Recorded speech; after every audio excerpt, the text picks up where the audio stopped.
ಸ್ನೇಹಿತರೆ, ಇಂದಿನ ಮತ್ತೊಂದು ವಿಡಿಯೋಗೆ ನಿಮ್ಮೆಲ್ಲರಿಗೂ ಸ್ವಾಗತ. ಈ ವರ್ಷದ ಕೊನೆಯ ಹಾಗೂ ಎರಡನೇ ಸೂರ್ಯಗ್ರಹಣವು ಮಹಾಲಯ ಅಮಾವಾಸ್ಯೆಯ ದಿನ ಸಂಭವಿಸಲಿದೆ. ಹಾಗಾಗಿ ಇದಕ್ಕೆ ಹೆಚ್ಚಿನ ಮಹತ್ವ ಇದ್ದು ಈ ದಿನ ಅನೇಕ ನಿಯಮಗಳನ್ನು ಪಾಲಿಸಬೇಕಾಗುತ್ತೆ. ಸೂರ್ಯಗ್ರಹಣವು ಖಗೋಳದಲ್ಲಿ ನಡೆಯುವ ಸಾಮಾನ್ಯ ವಿದ್ಯಮಾನವಾಗಿದೆ. ಸನಾತನ ಧರ್ಮದಲ್ಲಿ ಇದಕ್ಕೆ ವಿಶೇಷ ಮಹತ್ವವಿದೆ ಎನ್ನಬಹುದು. ನಂಬಿಕೆಗಳ ಪ್ರಕಾರ ಸೂರ್ಯಗ್ರಹಣವು ಜನರ ಜೀವನದ ಮೇಲೆ ಪರಿಣಾಮ ಬೀರುತ್ತದೆ. ಜ್ಯೋತಿಷ್ಯದಲ್ಲಿ ಸೂರ್ಯಗ್ರಹಣದ ಪರಿಣಾಮದಿಂದ ಶುಭ ಹಾಗೂ ಅಶುಭ ಫಲಗಳು ಸಿಗುತ್ತದೆ. ಚಂದ್ರನು ಭೂಮಿ ಮತ್ತು ಸೂರ್ಯನ ನಡುವೆ ಬಂದಾಗ ಈ ಗ್ರಹಣ ಉಂಟಾಗುತ್ತದೆ. ಇನ್ನು ಸದ್ಯದಲ್ಲಿ ಈ ವರ್ಷದ ಕೊನೆಯ ಹಾಗೂ ಎರಡನೆಯ ಸೂರ್ಯಗ್ರಹಣ ಸಂಭವಿಸಲಿದೆ. ಪಂಚಾಂಗದ ಪ್ರಕಾರ ವರ್ಷದ ಕೊನೆಯ ಸೂರ್ಯಗ್ರಹಣವು ಅಶ್ವಿನ್ ತಿಂಗಳ ಅಮಾವಾಸ್ಯೆಯ ದಿನ ಅಂದರೆ ಅಕ್ಟೋಬರ್ 2ರಂದು ಸಂಭವಿಸಲಿದೆ. ಈ ಗ್ರಹಣ ಭಾರತದಲ್ಲಿ ಗೋಚರಿಸುವುದಿಲ್ಲ. ಹಾಗಾಗಿ ಇದರ ಸೂತಕದ ಅವಧಿಯೂ ಕೂಡ ಇರೋದಿಲ್ಲ.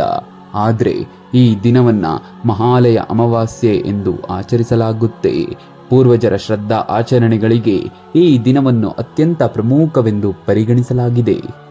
ಈ ದಿನದಂದು ತರ್ಪಣ ಮತ್ತು ಪಿಂಡ ದಾನವು ಪೂರ್ವಜರಿಗೆ ಮೋಕ್ಷವನ್ನು ನೀಡುತ್ತದೆ ಮತ್ತು ಅವರ ಆತ್ಮಗಳಿಗೆ ತೃಪ್ತಿ ನೀಡುತ್ತೆ ಎನ್ನುವ ನಂಬಿಕೆ ಇದೆ. ಸೂರ್ಯಗ್ರಹಣದ ಆರಂಭ ಅಕ್ಟೋಬರ್ 1, 2024 9:40 ರಾತ್ರಿಯಿಂದ ಸೂರ್ಯಗ್ರಹಣದ ಅಂತ್ಯ ಅಕ್ಟೋಬರ್ 2, 2024 3:17 ಬೆಳಗ್ಗಿನ ಜಾವ ಆಗಲಿದೆ. ಸೂರ್ಯಗ್ರಹಣ ಮುಗಿದ ನಂತರ ಸ್ನಾನ ಮತ್ತು ಇತ್ಯಾದಿಗಳನ್ನು ಮಾಡಿ ಬಡವರಿಗೆ ದಾನ ಮಾಡಬೇಕು. ಇದನ್ನು ಮಾಡೋದ್ರಿಂದ ಸಂತೋಷ ಮತ್ತು ಸಮೃದ್ಧಿ ಹೆಚ್ಚಾಗುತ್ತದೆ ಮತ್ತು ಸೂರ್ಯ ದೇವರ ಆಶೀರ್ವಾದವನ್ನು ಸಹ ಪಡೆಯಬಹುದು. ಈ ಗ್ರಹಣದ ಸೂತಕ ಅವಧಿಗೆ ನಮಗೆ ಸಂಬಂಧಿಸುವುದಿಲ್ಲ. ಹಾಗಾಗಿ ಈ ದಿನ ಶ್ರಾದ್ದ ಮಾಡಲು ಸಹ ಯಾವುದೇ ಅಡೆತಡೆಗಳು ಇರೋದಿಲ್ಲ. ಇನ್ನು ಈ ದಿನ ಮಾಡಬೇಕಾದ ಅನೇಕ ಕೆಲಸಗಳಿದೆ. ಸೂರ್ಯಗ್ರಹಣ ಹಾಗೂ ಅಮಾವಾಸ್ಯೆ ಒಟ್ಟಿಗೆ ಬರುವುದರಿಂದ ಅನೇಕ ನಿಯಮಗಳನ್ನು ಈ ದಿನ ಪಾಲಿಸುವುದು ಬಹಳ ಮುಖ್ಯವಾಗುತ್ತದೆ. ನಂಬಿಕೆಗಳ ಪ್ರಕಾರ ಸೂರ್ಯಗ್ರಹಣ ಮುಗಿದ ನಂತರ ಸ್ನಾನ ಮಾಡಿ ಹಾಗೂ ಪೂಜೆ ಮಾಡಿ ಭಕ್ತಿಯಂತೆ ಕಾಳು, ಗೋಧಿ, ಬೆಲ್ಲ ಮತ್ತು ಬೇಳೆ ಕಾಳುಗಳನ್ನು ಬಡವರಿಗೆ ದಾನ ಮಾಡಿ. ಇದನ್ನು ಮಾಡೋದ್ರಿಂದ ನೀವು ನಿಮ್ಮ ಎಲ್ಲ ಕಾರ್ಯಗಳಲ್ಲಿ ಯಶಸ್ಸನ್ನು ಪಡೆಯಬಹುದು. ಅಲ್ಲದೆ ಜಾತಕ ದೋಷದಿಂದ ಮುಕ್ತಿ ಸಿಗುತ್ತದೆ. ಸೂರ್ಯಗ್ರಹಣದ ದಿನ ಮಹಾಲಯ ಅಮಾವಾಸ್ಯೆ ಆಗಿರುವುದರಿಂದ ಪಿತೃಗಳ ಪೂಜೆ ಮಾಡುವುದು ಸಹ ಬಹಳ ಮುಖ್ಯವಾಗುತ್ತೆ. ಈ ದಿನ ತಪ್ಪದೆ ಅರಳಿ ಮರವನ್ನ ಪೂಜಿಸಬೇಕು. ಗರುಡ ಪುರಾಣ ಮತ್ತು ಶ್ರೀಮದ್ ಭಗವದ್ ಮಹಾಪುರಾಣ ಪ್ರಕಾರ ಶ್ರೀಹರಿ ಮತ್ತು ಪೂರ್ವಜರು ಅರಳಿ ಮರದಲ್ಲಿ ನೆಲೆಸಿರುತ್ತಾರೆ. ಹಾಗಾಗಿ ಈ ದಿನ ತಪ್ಪದೆ ಪೂಜೆ ಮಾಡಬೇಕು.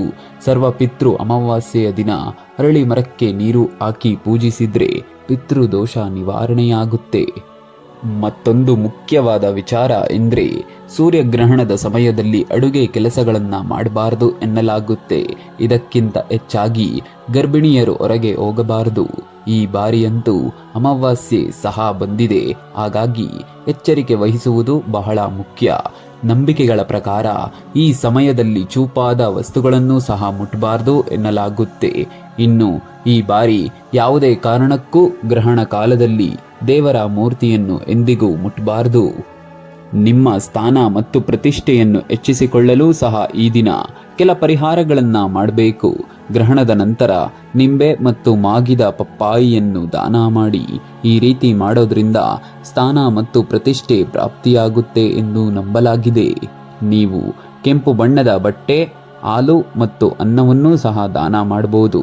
ಸೂರ್ಯಗ್ರಹಣದ ನಂತರ ಮನೆಯನ್ನು ಗುಡಿಸಿ ಮತ್ತು ಗಂಗಾಜಲವನ್ನು ಸಿಂಪಡಿಸಿ ಶುದ್ಧೀಕರಿಸಿ. ಈ ಕೆಲಸವನ್ನು ಮಾಡೋದ್ರಿಂದ ಸೂರ್ಯಗ್ರಹಣದ ನಕಾರಾತ್ಮಕ ಶಕ್ತಿಗಳು ಮನೆಗೆ ಪ್ರವೇಶಿಸುವುದಿಲ್ಲ ಎನ್ನುವ ನಂಬಿಕೆ ಸಹ ಇದೆ. ಇನ್ನು ಈ ದಿನ ತಪ್ಪದೆ ಸೂರ್ಯನ ಶ್ಲೋಕಗಳನ್ನು ಪಠಿಸಿ. ಧನ್ಯವಾದಗಳು. ಜೈ ಕರ್ನಾಟಕ.